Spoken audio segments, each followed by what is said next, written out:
नमस्कार सबाइके स्वागत आमार स्वप्नाखोज एडुकेशन चैनेले आमी सुजित कुमार माइती इतिहासेर शिक्षक चले एसेछि आज के दशम श्रेणीर एकटी विषय निये।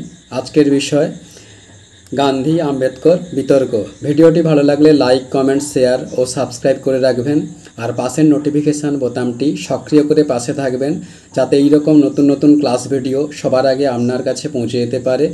शुरू करछि आज के दशम श्रेणीर विषय गांधी आम्बेडकर बितर्क। कि बला हच्छे भारतेर अनुन्नत श्रेणीर मानुषदेर बिरुद्धे अनाचार विभिन्न मानविक अधिकार थेके तादेर वंचित करा बा अस्पृश्यता देशेर सब मानुष मेने निते पारेनी।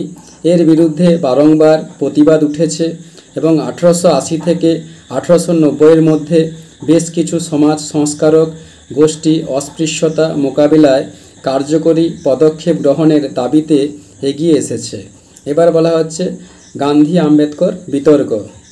কি বলা হচ্ছে দলিত মতাদর্শ ও অধিকার নিয়ে ভারতীয় আন্দোলনের প্রাণপুরুষ গান্ধীজি এবং দলিত আন্দোলনের সর্বশ্রেষ্ঠ সংগ্রামী নেতা ও বিশিষ্ট চিন্তাবিদ ডক্টর বি.আর. আম্বেদকরের দৃষ্টিভঙ্গির মধ্যে কিছু পার্থক্য লক্ষ্য করা যায়।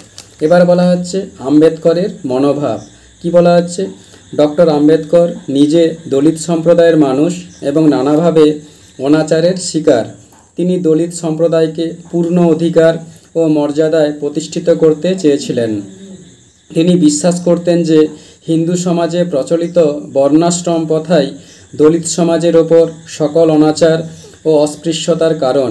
এই ব্যবস্থাই সমাজকে দুর্বল করে, পঙ্গু করে এবং মৃত্যুমুখে ঠেলে দেয়।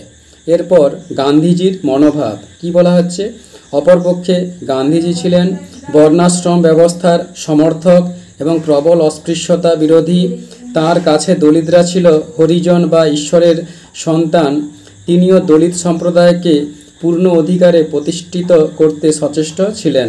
তার উদ্যোগেই জাতীয় কংগ্রেস প্রথম দলিত সমস্যা নিরসনে উদ্যোগী হয়। তিনি চাইতেন বর্ণাশ্রম ব্যবস্থাকে অক্ষুণ্ণ রেখে অস্পৃশ্যতা দূরীকরণ ও দলিত সম্প্রদায়ের কল্যাণ।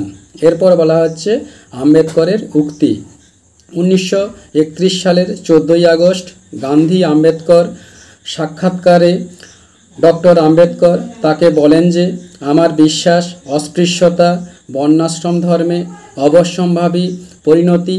যতদিন বর্ণাশ্রম থাকবে ততদিন হিন্দু ধর্মে অস্পৃশ্যতা থাকবে। আপনি বর্ণাশ্রম চান অথচ অস্পৃশ্যতা চান না, এটা একটা অবাস্তব কথা। এবার বলা হচ্ছে সাম্প্রদায়িক বাঁটোয়ারা নীতি। অনুন্নত সম্প্রদায়কে জাতীয় আন্দোলন থেকে দূরে সরিয়ে রাখার উদ্দেশ্যে ব্রিটিশ প্রধানমন্ত্রী র্যামসে ম্যাকডোনাল্ড সাম্প্রদায়িক বাঁটোয়ারা নীতি 1932 খ্রিস্টাব্দের আগস্ট মাসে ঘোষণা করেন। এর দ্বারা অনুন্নত সম্প্রদায়ের জন্য পৃথক নির্বাচক মণ্ডলী গঠনের প্রস্তাব করা হয়।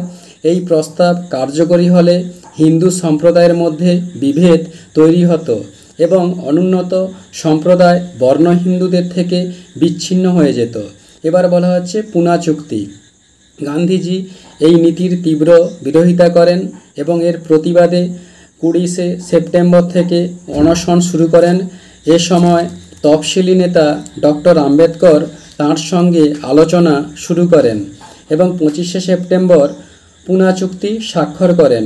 এর দ্বারা হিন্দুদের ক্ষেত্রে যৌথ নির্বাচনের নীতি স্বীকৃতি হয় এবং সাম্প্রদায়িক বাঁটোয়ারার মাধ্যমে প্রাপ্ত আসনের দ্বিগুণ আসন তফসিলি সম্প্রদায়ের জন্য সংরক্ষিত করা হয়। বন্ধুরা, এখানে ক্লাস ভিডিওটি শেষ হলো। পরবর্তীকালে আবার একটি নতুন ক্লাস ভিডিও নিয়ে উপস্থিত হব। ধন্যবাদ।